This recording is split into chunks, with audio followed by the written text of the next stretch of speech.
So, hi, I am Scott Forcino, an associate broker with eXp Realty based in the New York City metro area. I founded PlugIntro for myself to solve my two biggest problems. I didn't have enough people to meet, and I didn't have enough value to offer them outside of a transaction. I have Walter here with me today, Walter Florian. He'll let you know about himself, his background, his experience, his company, and how he serves his market, and a bit about what's going on in the local area today. Walter, thank you. Good afternoon. Good afternoon. Yes, my name is Walter Florian. I'm a broker with Found It Real Estate over in Mastic, New York, in Long Island. And my experience I'm well-rounded in this business. So I've been doing this since 2001. Started as a loan originator for Countrywide back in the day, for those that know. Then afterwards, went to American Home Mortgage. Then the whole mortgage industry imploded, and I ended up working for a title company for 2 years. In 2010, I decided to be a real estate agent. A friend of mine was opening up a brokerage, so I worked with them until 2015. And then I decided to become a broker because I felt that I could do a good job doing that. So now I have a team of 12.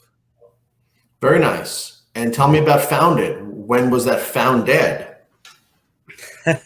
So I started off being a broker for home buyers marketing, and the CEO, Steve Polson, he turned 80 and he said it was time to hang his hat and retire. So he sold the company to a mortgage company actually in Colorado. They're not licensed in New York, but they're licensed in like 38 states. It's called Cherry Creek Mortgage.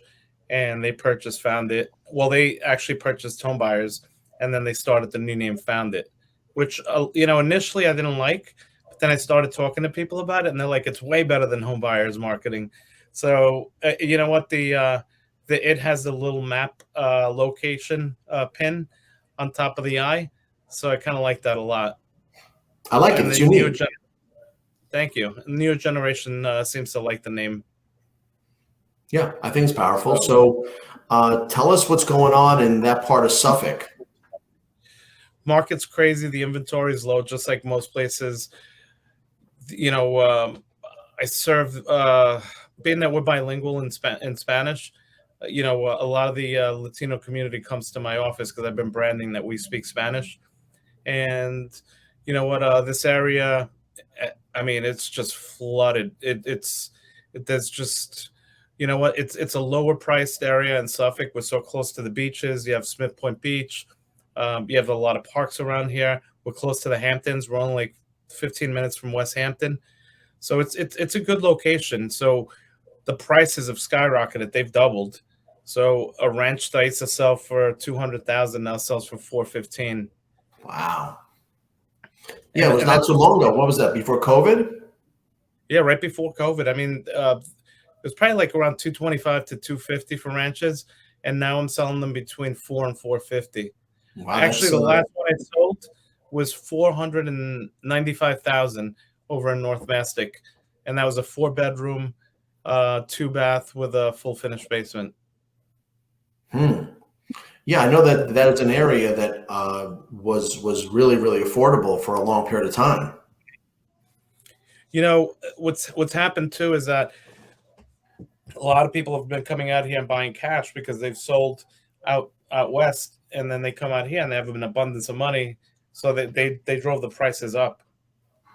Sure, that's really what's going around in our country, whether it's large scale investors or just people who realize their capital gain and they're out there living rent and mortgage free. Yes, and you know what? I kind of saw like this whole market changing, just because I do have a real estate coach and I go to different events and I like to keep current.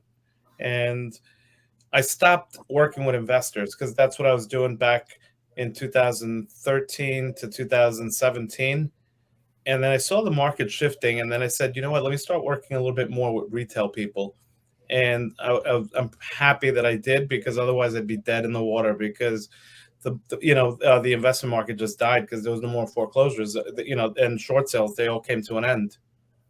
Yeah, I was saying that. Years ago, I was saying that there would be, the foreclosure ended, what did you say, about 2017, 18, 19? Yeah, like around 18, 19, like right before, it was like a year before COVID. The market that market started to dry up, and I saw that happening. And I'm so thankful that I did sell a lot of the REOs, because you know what, consistently, from 2015, 16, 17, and 18, I sold about 50 properties a year, and it was mainly um, from auctions, and then the investors would rehab them and sell them, and so I was a part of both transactions. So that helped me out a lot. But what happened too was a lot of the people that purchased these properties, when the values went up, they started calling me to list their properties, and then I would find them properties in other areas. Yeah, that's So a that helped real, me out a lot. I consider that to be a really great way to serve the market and to benefit the people that trusted you in the first place. Sure. The other thing that I do is I do a lot of advertisements. So at the supermarket, I have a sanitation station. So when COVID hit, I thought it was the best time. There was a marketing company that called me up, called TerraBoost, and they said to me, "Hey, would you like to purchase 2 sanitation stations where people can wipe their carts down with sanitation wipes, and also have hand sanitizer?" And I thought it was a great idea, so I did it. And you know what? It's gotten me a lot of publicity. I also do placemats at the diner, and then another thing I do for advertisement, which is free, is I would take like listings on a major highway, and then get like an 8 foot, for sale sign. So that definitely helped me out a lot. It's important to get your face out there. So I realized that initially when I first started, I didn't want to put my face out there, but then I said, you know what? If they feel like they know you, when they meet you, they'll feel that they can trust you. They feel like they Right, know they've you seen you already. before. Plus, you're great looking. So what's the problem? Not as good looking as you. Come Thanks. on, no way. I'm only 35. So Mm, that's funny. But listen, I've done so many things as an attorney and a realtor like that. And what I've found that I couldn't compete, my advertising could not really compete. So I realized that I had to do something, and especially with Facebook and being so connected to people, I realized that social media was not really helping them. And when I was speaking to them or any prospects or any referral partners, I told them I did a great job. And they said, yeah, everyone does a great job. So the two problems were I didn't have something unique and I didn't have enough people to speak to. Plus, it was COVID before that, and you really couldn't get out, and you really had dealt with people only online. So I thought that if I could work on the belief that the best way to promote your business is to introduce others, I carved out a piece of Facebook for myself, and I was never going to share this. And I realized that if I would get my local people, just really hyper local in my county, and give them a chance to promote their business at no cost, they would think that's a great opportunity. They would think they'd appreciate it. They might reciprocate. And then I give those same people the chance to be the exclusive provider of their services. So I'm the only realtor. There's people in there in my group that want to be close to me and want to lock out their competition. So that really worked. And I realized that others need that opportunity. I mean, I did not benefit from advertising because it didn't set me apart. But now, because I give my friends, my family, my local business owners, my industry colleagues a chance to promote themselves, when they invite their people, that we all meet new people. So that's the principle. And it's really great to be the first person in a community such as yourself, where now, fortunately, your contacts will have a way to promote themselves, and they'll thank you. They don't know me, they know you, and that's really powerful. So you're seen as the person who provides this valuable opportunity. I mean, you said before, so you work with contractors, and let me know about your referral partners in the industry. Who do you work with, and what kind of companies are those? I worked with licensed and insured companies. One is called GTE. He's a neighbor of mine. He does electrical work. So it's George the electrician, and that's what that stands for. But he's fair with the prices. He's not the lowest. He's not the highest, but his work is really good. So I like working with Mhm. people that do show up when they tell you they're going to show up. And you know what? they're not asking for money ahead of time. You know, once they're done, they give you a bill and you pay them. So, Right. you know, In a normal real estate deal, who would you work with? What kind of who works with you to get a deal closed? Not necessarily by name, but what kind of people and what do you expect from them? Okay, so I have it. Your insurance company, those folks. Sure. So the way we have it is that when we meet people, I also work with a marketing company that sends me leads. And when they come to my office to get pre-approved, I have a lender here at the office, and they do the pre-approvals. Once they get pre-approved, my salespeople run out, find them a house, and then we have attorneys that'll come to my office to do contract signing, and they do it after hours. So that's an agreement that I have with them, and I appreciate that, you know, that they do that for me. So they come here after work, after they've worked all day and had closings. They'll come to my office and sign contracts. Well, that's great benefit to your clients because they don't have to eat up their day. They can come when they're able to. They don't have to take off to go sign contracts. So, you know, usually they'd have to go to an attorney's office, you know, in the middle of the day or, you know, whatever time. But, you know, this attorney knows that we, you know, we have a lot of business. So they value that and they come to my office. So, you know, that's the agreement we have. And I love them. They're bilingual in Spanish. So they can help out, you know, the people that we're working with. Yeah, it sounds like a great relationship. You know, your clients are satisfied. They think you're fantastic for providing a resource such as that. I think that's impressive. But, you know, here's the thing. You're one person and you provide real referrals to those attorneys. Now, because you host this platform that is Facebook based, you'll give those attorneys a chance to promote their business through introductions without a direct referral. They have clients, they have family, they want to demonstrate a value to those people. And now you're in a beautiful position because we hope those attorneys would want to be heard and seen and give their sphere of influence a chance to promote themselves. So you're now in a position to magnify your exposure. I don't want to say tenfold, but it could be 100-fold. Sure. Yeah. You know what? I see the value in what you're doing. So I'm grateful that you reached out to me and gave me the opportunity. You know, listen, this is supposed to be fun because Facebook is really, I want to tell you, Facebook started fun as social networking. It became a business broadcast or look at me posts. I mean, I don't even do that anymore. I think it's far more valuable to give people a chance to gain. And other than your family and your health, you really need to focus on your business, especially in this new market, new economy that we're all in. So if you're helping people gain exposure, I think, and hopefully creating a reciprocal relation, you know, that's powerful. Sure. Definitely. So what do you see coming up the rest of the year as far as the spring market and the rates, mortgage rates and closings and inventory?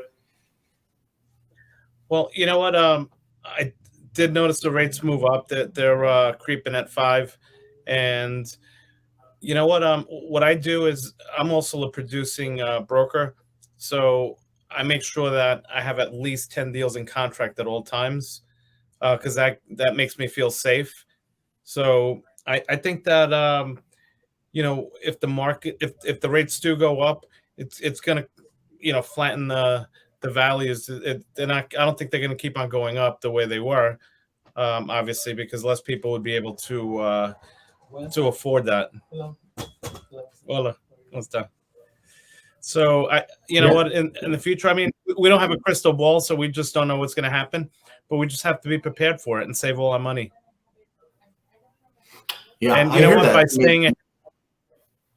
by staying ahead of the curve too, like what you're doing here is going to help us all out, and it's going to help, you know, all the people that do this full time, because we will see people that are going to drop off, like the previous market. You were in the last market as well. and there was a ton of people. And every time I take a listing and I look at the public history, or I click on that agency, or I click on that realtor, it says no information available because they disappeared. So a lot of people jumped in, during the wave, and then a lot of people will drop off once that wave crashes. Well, this And is we the just have to most. be ready for it. National Association of Realtors has the most realtors ever right now, and last year was the most money lent ever. Wow, Ever. that's amazing. You know what? I have like 5 more people that are waiting for results right now. And the state's just taking forever in regards to letting people know whether they passed or failed. So there's a ton of people like, getting their real estate license right now. Sure. Well, I mean, there's so much to know, and there's clients rely on agents like ourselves so much. I mean, they really rely on what our experience. I give you credit because there's a lot of liability having new agents, so you really must be supervising them closely. Yes, and so what I do is I'll show them a couple of agents that I have that are very successful, and I'll say, listen, if you listen to me and you follow my steps, you'll become successful, because I've already failed numerous times, so I know what works. So then I think that the newer agents, they listen, and they don't have a problem having people sign buy broker agreements. And it seems like the more seasoned people, they have a little more, they have a little harder time, presenting those agreements to people. That's funny because they've had success without them. And what I've said to newer agents is, you got no bad habits. Exactly. They have no bad habits, and you know what? Once I've shown them the proof and I show them how this all works, if they follow that, I know that they're going to be successful. Because when I first got started in real estate, nobody guided me. Nobody told me what to do. My broker didn't show me anything. I was just thrown in the ocean without a life jacket, and I had to swim. Right. Yeah. and I figured it out. I figured it out.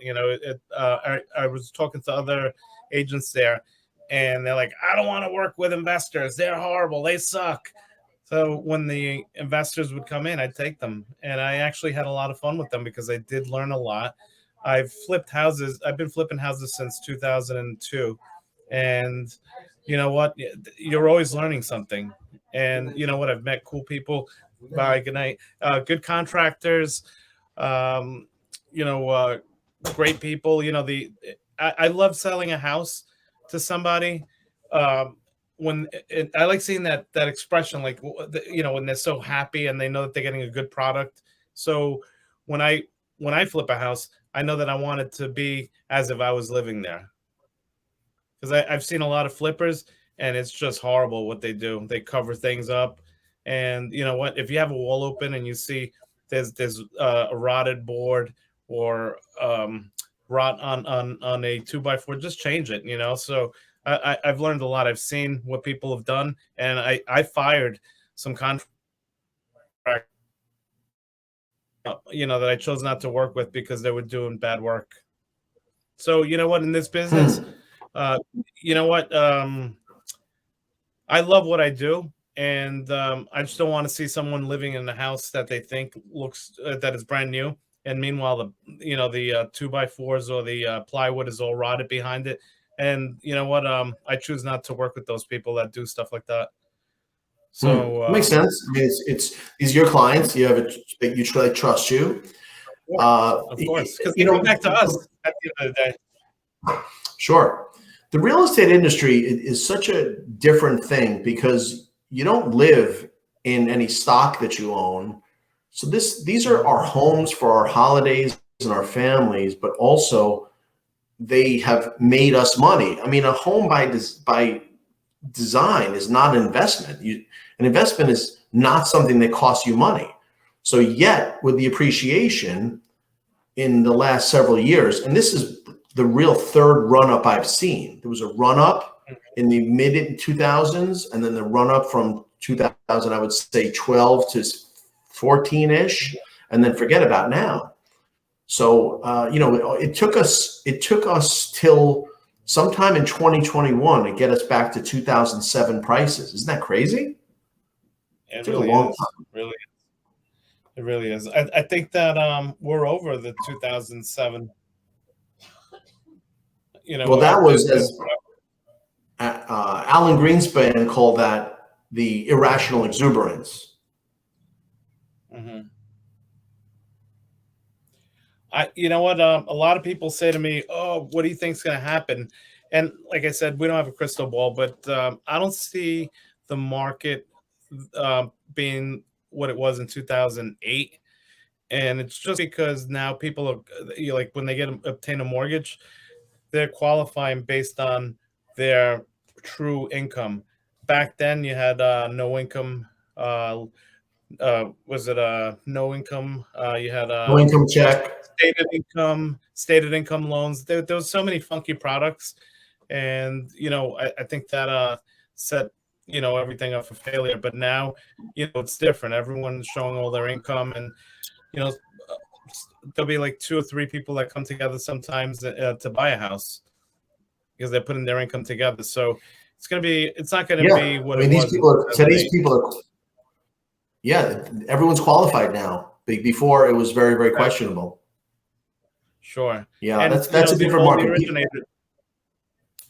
all the originators, they're all licensed now too. That's another thing. That was not the case then. Exactly. So, you could have been like, I guess straight out of, you know, uh, I guess Wall Street, the guys that lost their licenses back then and jumped into the mortgage industry and they didn't require any licensing back then. So it was the Wild West back then. And fortunately for me, I worked for, banks. I didn't work for brokerages, and I heard so many stories in regards to what those brokerages were doing, beating up people with points back then. And I am happy that the whole market's regulated now. Oh, sure. Plus the processing is digital. It's completely Exactly.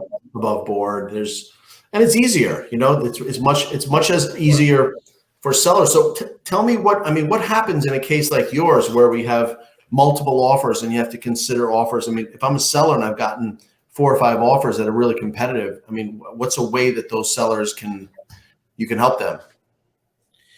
So last night I took a listing, right? And I actually have the listing paperwork right here.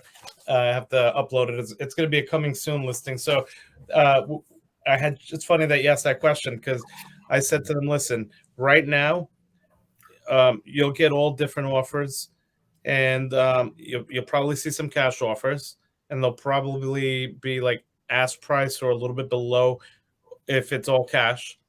Then you have people that will go over by like 50,000. And I'll say I have to present every offer to you, but you have to pick which one you feel is going to be the right one. And you'll have a conventional deal come in, you have an FHA deal come in, you have a VA. So you have to pick which one's going to be the best one for you. I could just tell you how they all work. And for me, if somebody gave me the ask price and you're happy with that price, and it's all cash, I would go with the cash deal just because there's no contingencies there. So, right now, Right. every listing I Well, put on, cash, you don't have the good. I'm sorry. I'm sorry, I didn't hear you. What you said? What You cash? said every listing. I missed what you said. I'm sorry. You said every listing. Okay. Every listing's going to have multiple offers right now, just because there's no inventory. So most of my listings will have like at least 5 to 6 offers.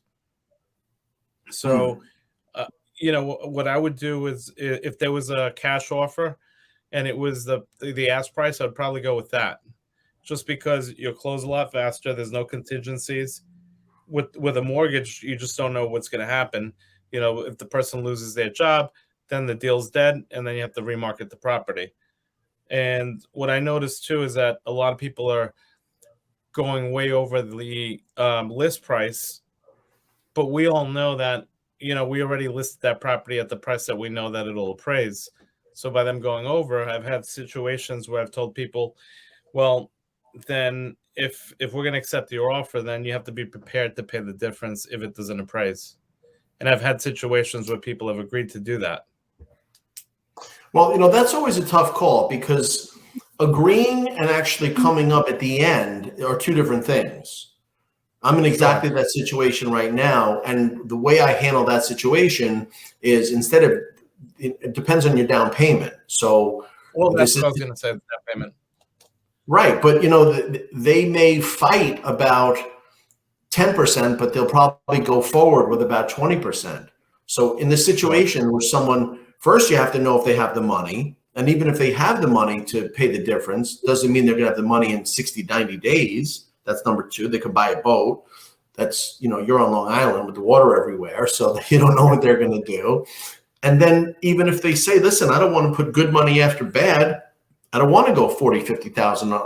So that's a risk there. And I know that sellers obviously want the most they can get, but there's got to be some reasoning, because what if?